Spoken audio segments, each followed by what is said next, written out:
Champions ലീഗിന്റെ quarter final മത്സരങ്ങൾ പൂർത്തിയായതോടുകൂടി ബലൻഡിയോറിന്റെ സാധ്യതകളിലും മാറ്റങ്ങളൊക്കെ സംഭവിച്ചിരിക്കുകയാണ്. അപ്പോൾ ഏറ്റവും ഒടുവിൽ പുറത്തു വരുന്ന വിവിധ വെബ്സൈറ്റുകളുടെ പവർ റാങ്കിങ്ങുകളൊക്കെ നമ്മൾ പരിശോധിക്കുകയാണെങ്കിൽ ഇപ്പോൾ ഏറ്റവും കൂടുതൽ സാധ്യത കൽപ്പിക്കപ്പെടുന്ന ഒരു പ്ലെയർ, ഒരു ഫേവറേറ്റ് ആയിട്ട് 2025 ബലൻഡിയോർ നേടാൻ സാധ്യത കൽപ്പിക്കപ്പെടുന്നത് റഫീനയ്ക്കാണ്. റഫീനയുടെ ഒരു പെർഫോമൻസ് വളരെ ഔട്ട്സ്റ്റാൻഡിംഗ് ആണെന്നുള്ള കാര്യത്തിൽ യാതൊരു തർക്കവും വേണ്ട. നമ്മൾ ആരും പ്രതീക്ഷിച്ചില്ല ഈ രീതിയിലുള്ള ഒരു മുന്നേറ്റം റഫീന ബാഴ്സലോണയ്ക്ക് വേണ്ടി ഈ ഒരു സീസണിൽ കാഴ്ചവെക്കും എന്നുള്ളത്. കാരണം കഴിഞ്ഞ സീസണുകളിലൊക്കെ പൊട്ടൻഷ്യലിനനുസരിച്ചുള്ള ഒരു പെർഫോമൻസ് കാഴ്ചവെക്കാൻ റഫീനയ്ക്ക് സാധിച്ചിരുന്നില്ല. അപ്പോൾ ഒരു അണ്ടർ പെർഫോമർ എന്നുള്ള ഒരു ടാഗ് ആയിരുന്നു റഫീനയ്ക്ക് ഉണ്ടായിരുന്നത്. ഈ സീസണിലാണെങ്കിൽ അല്പം ഭാഗ്യവും റഫീനയ്ക്കൊപ്പം ഉണ്ടായി. കാരണം നിക്കോ വില്യംസിനെ സൈൻ ചെയ്യാനുള്ളൊരു ശ്രമത്തിലായിരുന്നു ബാഴ്സലോണ. പക്ഷെ ആ ഡീൽ യാഥാർത്ഥ്യമാകാത്ത ഒറ്റ കാരണത്തോണ്ടാണ് റഫീനിയെ ടീമിൽ നിലനിർത്തിയത്. അല്ലെങ്കിൽ അദ്ദേഹത്തെ വിൽക്കാനുള്ള പ്ലാനൊക്കെ ഉണ്ടായിരുന്നു. അപ്പം ആ ഒരു അവസരം റഫീനിയ ബ്രസീലിയൻ താരം നന്നായിട്ട് യൂട്ടിലൈസ് ചെയ്തു എന്നുള്ളതാണ് ഒരു വസ്തുത.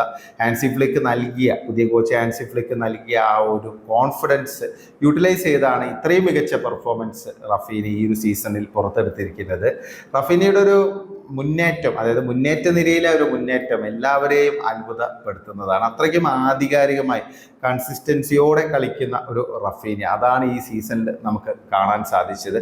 നിലവിൽ മൊത്തം ഈ ഒരു സീസണിൽ ഇതുവരെ 35 ഗോളുകളും 23 അസിസ്റ്റുകളുമാണ് റഫീനയുടെ ഭാഗത്തു നിന്നുണ്ടായിരിക്കുന്നത്. ഈ ഒരു സ്റ്റാറ്റ്സ് എല്ലാവർക്കും ഒരു വിസ്മയം നൽകുന്ന സ്റ്റാറ്റ്സ് തന്നെയാണ്. അപ്പോൾ റഫീനയുടെ ആ ഒരു മാസ്മരികമായ പെർഫോമൻസ് അല്ലെങ്കിൽ ഒരു മാജിക്കൽ പെർഫോമൻസ് തുടർന്നുകൊണ്ടിരിക്കുകയാണ്.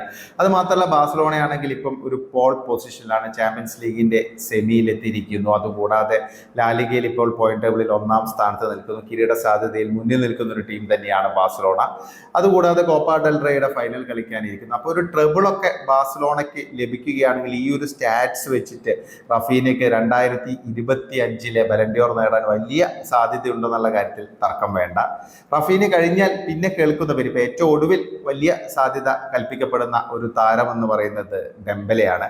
ഒസ്മാൻ ഡെംബലയുടെ ഒരു പെർഫോമൻസ് PSG വേണ്ടി ഈ സീസണിൽ വളരെ മികച്ച പെർഫോമൻസ് തന്നെയായിരുന്നു. കാരണം അദ്ദേഹത്തിന്റെ ഭാഗത്തു നിന്ന് ഒരുപാട് ഗോളുകൾ PSG ഇത്തവണ ലഭിച്ചു എന്നുള്ളതാണ്. കാരണം ലൂയിസ് എൻറിക്കയ്ക്ക് കീഴിൽ ഒരു ഫ്രണ്ട് മാൻ എന്നുള്ള രീതിയിൽ മാക്സിമം റിസൾട്ട് ഉണ്ടാക്കാൻ ഡെംബലയ്ക്ക് സാധിച്ചു. വലിയ ഇമ്പാക്ട് ഉണ്ടാക്കുന്ന ഒരു പ്ലെയറാണ് ഡെംബലെ എന്നുള്ള കാര്യത്തിൽ സംശയമില്ല. PSG ആണെങ്കിൽ ഇപ്പോൾ ചാമ്പ്യൻസ് ലീഗിന്റെ സെമിയിൽ എത്തിയിരിക്കുകയാണ്. ഓൾറെഡി ഡെംബലെ PSG-ക്കൊപ്പം ഈ സീസണിൽ ഫ്രഞ്ച് ലീഗ് കിരീടവും ഫ്രഞ്ച് സൂപ്പർ കപ്പൊക്കെ നേടിയിട്ടുണ്ട്. അപ്പോൾ അതിനൊപ്പം ഇനി ചാമ്പ്യൻസ് ലീഗ് കൂടെ നേടാൻ സാധിച്ചു കഴിഞ്ഞാൽ ഒസ്മാൻ ഡെംബലെക്ക് വലിയൊരു സാധ്യത തന്നെയുണ്ട് ബലൻഡിയോർ നേടാൻ എന്നുള്ള കാര്യത്തിൽ നമുക്ക് പ്രത്യേകിച്ച് പറയേണ്ട ആവശ്യമൊന്നുമില്ല. അത് എന്തായാലും ആ രീതിയിലേക്ക് വരാനുള്ളൊരു സാധ്യതയാണ് ഇപ്പം മുന്നിൽ നിൽക്കുന്നത്. പിന്നെ മറ്റ് പേരുകളും വളരെ സജീവമായിട്ടുണ്ട്. ഇപ്പം റഫീനയും ഡെംബലെയും കഴിഞ്ഞാൽ ലെമിനെ യമാലിൻ്റെ പേരും വളരെ സജീവമായിട്ട് തന്നെ ഇപ്പം ഉയർന്നു കേൾക്കുന്നുണ്ട്. യമാൽ ബലൻഡിയോർ നേടുകയാണെങ്കിൽ അതൊരു ചരിത്രമായിരിക്കും. കാരണം 21 വയസ്സിന് താഴെയുള്ള ഒരു പ്ലെയറും ഇതുവരെ ബലൻഡിയോറിന്റെ ചരിത്രത്തിൽ വിജയിയായിട്ടില്ല. യമാലിന് വെറും 17 വയസ്സ് മാത്രമാണുള്ളത്. ബാഴ്സലോണയുടെ എഞ്ചിനായിട്ട് പ്രവർത്തിച്ചുകൊണ്ടിരിക്കുകയാണ് ഈ ഒരു ടീനേജ് താരം. ഗോൾ അടിച്ചും ഗോൾ അടിപ്പിച്ചും ലോങ് റേഞ്ച് ഗോളുകളൊക്കെ നേടിയ ഒരു മാജിക്കൽ പെർഫോമൻസ് ആണ് യമാലിന്റെ ഭാഗത്ത് നിന്ന് ഉണ്ടായിരിക്കുന്നത്. യമാലാണെങ്കിൽ രാജ്യത്തിന് വേണ്ടിയാണെങ്കിലും ബാഴ്സലോണയ്ക്ക് വേണ്ടിയാണെങ്കിലും സ്ഥിരതയാർന്ന പ്രകടനമാണ് പുറത്തെടുക്കുന്നത്. ഇപ്പം ഈ ഒരു സീസണിൽ 2024-25 സീസണിൽ ഇതുവരെ ലെമീൻ യമാൽ 15 ഗോളുകളും 23 അസിസ്റ്റുകളുമാണ് നൽകിയിരിക്കുന്നത്. അപ്പം യമാലിന്റെ ഒരു സാധ്യത, ഇപ്പം അദ്ദേഹം ഓൾറെഡി കോപ്പ ട്രോഫിയൊക്കെ നേടിയ പ്ലെയറാണ്. അപ്പം ഇത്തവണ ബലൻഡിയോറിലേക്ക് എത്തുമോ എന്നുള്ളതാണ് ഒരു ചോദ്യം. ഇനി ഈ സീസണിൽ നേടിയില്ലെങ്കിലും അടുത്ത സീസണിലോ അല്ലെങ്കിൽ ഭാവിയിലൊക്കെ ലെമീൻ യമാൽ ബലൻഡിയോറൊക്കെ സ്വന്തമാക്കും എന്നുള്ള കാര്യത്തിൽ യാതൊരു തർക്കവും വേണ്ട. പിന്നെ മറ്റ് പേരുകൾ കേൾക്കുന്നത് 2 പേരുകൾ ഒരു ടോപ്പ് 5-ലൊക്കെ പ്രധാനമായിട്ടും ഉയർന്നു കേൾക്കുന്ന 2 പേരുകൾ, ഒന്ന് ലൗട്ടാരോ മാർട്ടിനസിന്റെയും മറ്റൊന്ന് മുഹമ്മദ് സലയുടേതുമാണ്. ലൗട്ടാരോ മാർട്ടിനസ് സീസണിന്റെ തുടക്കത്തിൽ അല്പം ഒന്ന് സ്ട്രഗിൾ ചെയ്തെങ്കിലും പെട്ടെന്ന് തന്നെ ആ ഒരു പഴയ ഫോമിലേക്ക് വരാൻ അർജന്റീന സ്ട്രൈക്കറിന് സാധിച്ചു. ഇപ്പോൾ ഏറ്റവും ഒടുവിൽ ബയൺ മ്യൂണിക്കിനെതിരെയുള്ള ചാമ്പ്യൻസ് ലീഗിന്റെ 2 ലെഗ് ക്വാർട്ടർ ഫൈനൽ മത്സരങ്ങളിലും സ്കോർ ചെയ്യാൻ ലൗട്ടാരോയ്ക്ക് സാധിച്ചു. അതുമാത്രമല്ല കളിയിലെ താരമായി തെരഞ്ഞെടുക്കപ്പെട്ടതും അർജന്റീന സ്ട്രൈക്കർ തന്നെയായിരുന്നു. ലൗട്ടാരോ മാർട്ടിനസ് ഈ സീസണിൽ അർജന്റീനയ്ക്കും ഇന്റർ മിലാനുമായി ഇതുവരെ 24 ഗോളുകളും 7 അസിസ്റ്റുകളുമാണ് സംഭാവന ചെയ്തിരിക്കുന്നത്. ഇപ്പം ഈ ഒരു സീസണിൽ നമ്മൾ പറയുകയാണെങ്കിൽ ലൗട്ടാരോ മാർട്ടിനസിന് ബലൻഡിയോർ നേടാൻ വലിയൊരു സാധ്യതയാണ് കൽപ്പിക്കപ്പെടുന്നത്. ഇപ്പം ഒരു ടോപ്പ് 5 സാധ്യതാ ലിസ്റ്റിലൊക്കെ ലൗട്ടാരോ ഇടം പിടിച്ചിട്ടുണ്ട്. അതിനൊരു കാരണം ഇന്റർ മിലാന്റെ ചാമ്പ്യൻസ് ലീഗ് സെമി ഫൈനൽ പ്രവേശനമാണ്. ഇന്റർ മിലാൻ ഈ ഒരു സീസണിലെ ചാമ്പ്യൻസ് ലീഗ് കിരീടം നേടുകയും ഒപ്പം ഇറ്റാലിയൻ ലീഗ് കിരീടം നിലനിർത്തുകയും ചെയ്താൽ ലൗട്ടാരോയ്ക്ക് ഒരു വലിയ സാധ്യതയുണ്ട് എന്നുള്ളൊരു വിലയിരുത്തലാണ് പൊതുവേ ഉള്ളത്. പലപ്പോഴും ലൗട്ടാരോ മാർട്ടിനസിന് വേണ്ടത്ര അംഗീകാരം ലഭിക്കുന്നില്ല, അദ്ദേഹത്തിന്റെ പെർഫോമൻസിനനുസരിച്ചുള്ള ഒരു അംഗീകാരം ലഭിക്കുന്നില്ല എന്നുള്ളൊരു ആക്ഷേപം വളരെ സജീവമാണ്. അപ്പോൾ അതിന് ഇത്തവണ ഒരു പരിഹാരം ഉണ്ടാകുമോ എന്നാണ് ഇനിയിപ്പം കാത്തിരുന്ന് കാണേണ്ടത്. പിന്നെ മുഹമ്മദ് സലയെ കുറിച്ച് പറയുകയാണെങ്കിൽ ഒരു മാസം മുമ്പൊക്കെ ഏറ്റവും സാധ്യത ബലൻഡിയോർ നേടാൻ 2025 ബലൻഡിയോർ നേടാൻ ഏറ്റവും കൂടുതൽ സാധ്യത നൽകിയിരുന്ന ഒരു പ്ലെയറാണ് മുഹമ്മദ് സലയുടെ പെർഫോമൻസ് ഈ ഒരു സീസണിൽ അത്രയ്ക്കും മികച്ച പെർഫോമൻസ് ആയിരുന്നു. ഗോൾ അടിപ്പിച്ചും ഗോൾ നേടിയും സല മുന്നോട്ട് പോകുകയായിരുന്നു.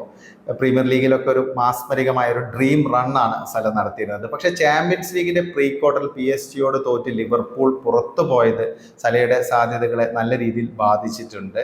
അതുമാത്രമല്ല സലയ്ക്ക് ഈ 2 ലെഗുകളിലും PSG-ക്കെതിരെയുള്ള 2 ലെഗുകളിലും പ്രീ ക്വാർട്ടറിന്റെ 2 ലെഗുകളിലും കാര്യമായിട്ടൊന്നും ചെയ്യാൻ സാധിച്ചിട്ടില്ല. ഗോളോ അസിസ്റ്റോ ഒന്നും നൽകാൻ സാധിച്ചിരുന്നില്ല. അതിനൊപ്പം തന്നെ അതിനുശേഷം നടന്ന കരബാവോ കപ്പിന്റെ ഫൈനലിലും ലിവർപൂൾ തോറ്റു. അതും ഒരു തിരിച്ചടിയായി. സലയുടെ ഭാഗത്തു നിന്നും നല്ലൊരു പെർഫോമൻസ് ഉണ്ടായിരുന്നില്ല. അപ്പം അതാണ് സലയുടെ ഒരു സാധ്യതയ്ക്ക് ഇപ്പം മങ്ങലേൽപ്പിച്ചിരിക്കുന്നത്. പക്ഷെ അങ്ങനെയാണെങ്കിലും ഈ ഒരു സീസണിലെ മുഹമ്മദ് സലയുടെ പെർഫോമൻസ് അത് നമ്മൾ പ്രത്യേകം എടുത്തു പറയേണ്ടത് തന്നെയാണ്. കാരണം ആകെ ഈ സീസണിൽ 35 ഗോളുകളും 24 അസിസ്റ്റുകളുമാണ് സലയുടെ ഭാഗത്തു നിന്നും ഉണ്ടായിരിക്കുന്നത്. ഗോളടിക്കാനും ഗോളടിപ്പിക്കാനും ഒരുപോലെ വ്യഗ്രത കാണിക്കുന്ന ഒരു സലയാണ് നമുക്ക് കാണാൻ സാധിച്ചത്. ഇപ്പൊ ലിവർപൂളുമായുള്ള ഒരു കരാറൊക്കെ 2 വർഷത്തേക്ക് നീട്ടിയിരിക്കുകയാണ്. അപ്പൊ എന്തായാലും നമുക്ക് അറിയില്ല, ഒരു ഇൻഡിവിജ്വൽ ബ്രില്യൻസിന്റെ പുറത്ത് സലയ്ക്ക് ഇത്തവണ ബലൻഡിയോർ ലഭിക്കുമോ എന്നാണ് ഇനിയിപ്പം നോക്കേണ്ടത്. സല എന്തായാലും ബലൻഡിയോർ ഡിസർവ് ചെയ്യുന്നുണ്ട്. ഇപ്പൊ പൊതുവെ പറയുകയാണെങ്കിൽ ഡിസർവ് ചെയ്യുന്നുണ്ട് എന്നുള്ള കാര്യത്തിൽ യാതൊരു തർക്കവും വേണ്ട. പിന്നെ ലെവൻഡോവ്സ്കിയുടെ പേരും സജീവമായിട്ട് നിൽക്കുന്നുണ്ട്, പെദ്രിയുടെ പേര് സജീവമായിട്ട് നിൽക്കുന്നുണ്ട്. ഇവരെല്ലാം ബാഴ്സലോണ താരങ്ങളാണെന്നുള്ളതാണ് മറ്റൊരു പ്രധാനപ്പെട്ട കാര്യം. ലെവൻഡോവ്സ്കി നല്ല പെർഫോമൻസ് ആണ് കാഴ്ചവെച്ചുകൊണ്ടിരിക്കുന്നത്. 36-ാം വയസ്സിലും മൊത്തം ഈ ഒരു സീസണിൽ 42 ഗോളുകളും 5 അസിസ്റ്റുകളുമാണ് ലെവ നേടിയിരിക്കുന്നത്. പക്ഷേ ലെവയ്ക്ക് ഇപ്പം പരിക്കേറ്റ് ചാമ്പ്യൻസ് ലീഗിന്റെ സെമിയൊക്കെ നഷ്ടമാകുമെന്നുള്ളത് ഒരു തിരിച്ചടിയാണ്. ലെവൻഡോവ്സ്കി പലപ്പോഴും ബലൻഡിയോറിന്റെ അടുത്തൊക്കെ എത്തിയിട്ടുണ്ട്. കപ്പിനും ചുണ്ടിനും ഇടയിൽ നഷ്ടപ്പെട്ട ഒരു അവസരമൊക്കെ ഉണ്ടായിരുന്നു. അപ്പൊ എന്തായാലും ഇത്തവണ 36-ാം വയസ്സിൽ ലെവ ആ ഒരു കിരീടമെന്ന് നമുക്ക് പറയാൻ പറ്റില്ല, ബലൻഡിയോർ ലോക ഫുട്ബോളർക്കുള്ള ഒരു പുരസ്കാരം സ്വന്തമാക്കുമോ എന്നാണ് ഇനി അറിയാനുള്ളത്.